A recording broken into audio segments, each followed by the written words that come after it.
Bonjour à tous. Alors voilà, petite vidéo de présentation du jardin vu que certaines personnes me l'avaient demandé.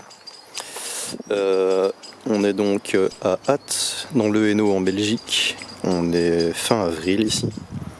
Et je vais vous montrer un petit peu mon jardin et mon potager. Le terrain ici c'est chez mes parents. La superficie ça fait un petit peu moins d'1 hectare, 85 arts. Et la majorité en fait c'est de l'ornemental, avec évidemment un potager. La moitié c'est aussi une prairie avec un verger. De l'autre côté du jardin, là-bas derrière, vous voyez les grands arbres. C'est un vieux cimetière abandonné, enfin il n'est pas abandonné, il est juste vieux en fait. Mais c'est chouette parce que ils font de la fauche tardive dans les prairies, etc. Donc il y a beaucoup de biodiversité. Dans notre jardin on fait aussi de la fauche tardive. Bon là évidemment on commence seulement à laisser pousser donc ça se voit pas trop. Mais il va y avoir bientôt beaucoup de fleurs sauvages qui poussent. Ici il y a de la centaurée. Là derrière on voit certains bulbes, ce sont des narcisses que je plante un peu partout dans le jardin. Alors ici un étang. Forcément, parce que dans un jardin un peu naturel, l'étang je trouve que c'est primordial, hein. C'est rempli de vie. Plein de bestioles, plein de grenouilles, tritons, crapauds. De temps en temps un marteau qui passe parce que on a une fois relâché quelques poissons rouges et ils se reproduisent dedans. Bon, les poissons rouges c'est pas terrible pour la biodiversité. Mais il y a tellement d'algues que en fait, les tritons, grenouilles, etc. arrivent à se reproduire sans souci. Il y a suffisamment d'abris pour que tout le monde trouve sa place dans le milieu. D'ailleurs ici j'ai récupéré quelques pontes de grenouilles pour les protéger des poissons. Comme vous voyez il y a plein de têtards là. Une fois qu'ils seront suffisamment grands pour échapper à coup sûr aux poissons, je les remettrai dans l'étang pour qu'ils terminent de grandir et qu'ils puissent sortir tranquillement faire leur petite vie de grenouille. C'est des grenouilles rousses. Alors voilà, ça c'est le jardin, ça c'est la partie ornementale évidemment. Hop.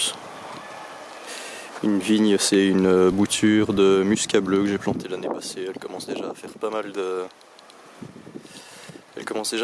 de grappes de raisin.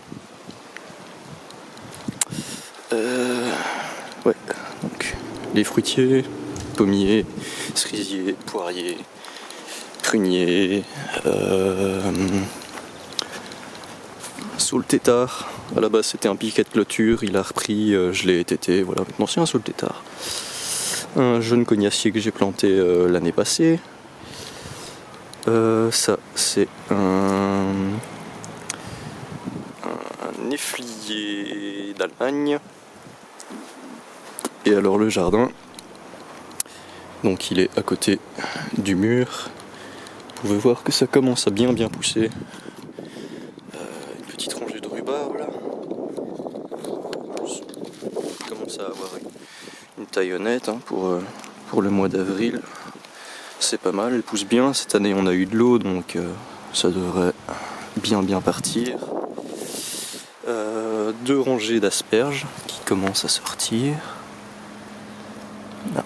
Bon, elles sont pas encore très grandes, mais elles poussent à leur aise. Il y a un peu de tout, il y a des salades, etc. qui sont plantées au pied. Il y aura beaucoup de fleurs de capucine qui vont pousser entre.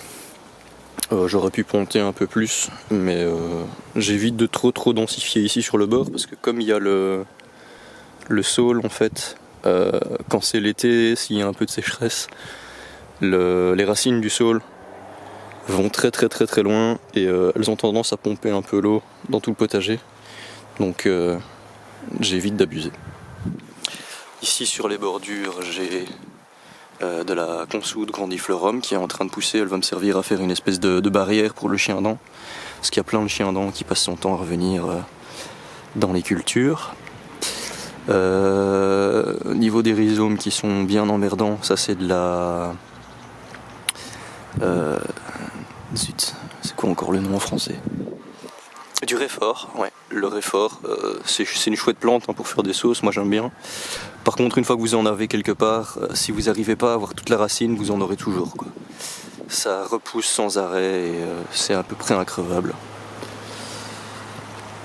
Des boutures de caseille de l'année passée qui ont très bien repris. Je pense que j'en ai fait une bonne vingtaine et je crois que les 20 ont repris. Ou 18 sur 20 qui ont repris. Donc tout ce qui est familier, groseillier, caseille, etc. ça se bouture extrêmement facilement.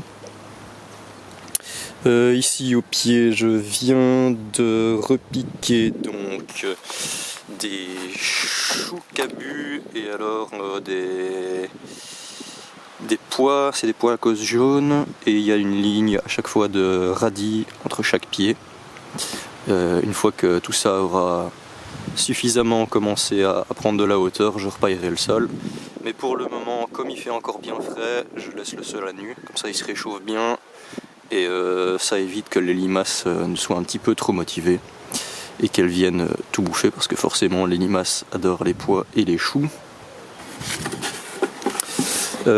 Ici, même chose, des choux que j'ai replantés, qui sont bien protégés. C'est des choux de Bruxelles et alors sur la ligne centrale il y a des bêtes. Je remettrai encore probablement des salades en interligne. Et même chose, une fois que tout sera grand, je paillerai. Groseillier à macro ici, qui fait plein de fleurs cette année. On va avoir énormément de fruits. Avec de la consoude officinale au pied. Il doit y avoir des framboisiers, des géraniums vivaces. Ça fait aussi un chouette couvre-sol pour faire les bordures, c'est pas mal. Du romarin. Du cognacier du Japon. Et là le long du mur, bon, évidemment un peu de tous les orties, des ronces sans épines dont je ne connais plus la variété parce que c'est une bouture que j'ai faite, de l'alivèche, des fraisiers Everest, c'est des fraisiers qui font des stolons et qui font des fraises sur les stolons. Un lilas qui est en fleurs avec un... Excusez-moi, un rosier à fleurs simples dans le lilas qui est en train de grimper.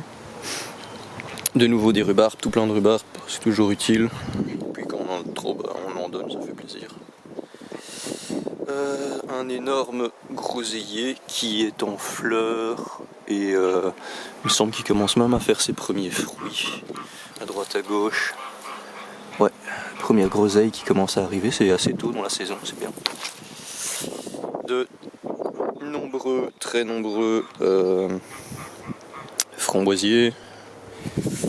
Là derrière, pour ceux qui l'ont vu sur la vidéo que j'ai fait hier, il y a une caisse qui sert d'abri à hérissons et actuellement il y a une grosse femelle de hérisson qui est en train de l'occuper, donc il y aura probablement des petits jeunes qui vont arriver cette année, des noisetiers à feuilles pourpres, du lotus.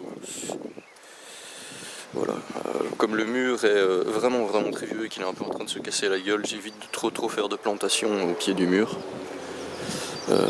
C'est pas notre mur évidemment, c'est le mur de la ville qui fait la gestion du cimetière. Mais bon, il y a encore de temps en temps des belles grosses rhubarbes qui poussent, évidemment pas mal d'orties. Bon, c'est pas plus mal, ça me fait du mulch et ça fait des orties pour faire du pesto et de la soupe. Plus loin, c'est la prairie qui continue. Alors là, tout le long du mur, en fait, je mets des figuiers, des petits fruits en bastige. J'ai mis pas mal de boutures de vignes aussi. Dans le verger, c'est énormément de fruitiers. 1 ou 2 sapins. Très vieille haie d'aubépine qui doit avoir au moins 80 ou 90 ans. Ils sont magnifiques quand ils sont là, très gros cerisier qui est en pleine floraison en ce moment. Et là dans le fond, un saule pleureur qui lui doit avoir plus de 200 ans. Il fait 7,50 m de circonférence à la hauteur de mon torse, donc à peu près 1,50 m de haut. Il est totalement creux. Voilà, ça c'est la première partie. Maintenant je vais attaquer le potager.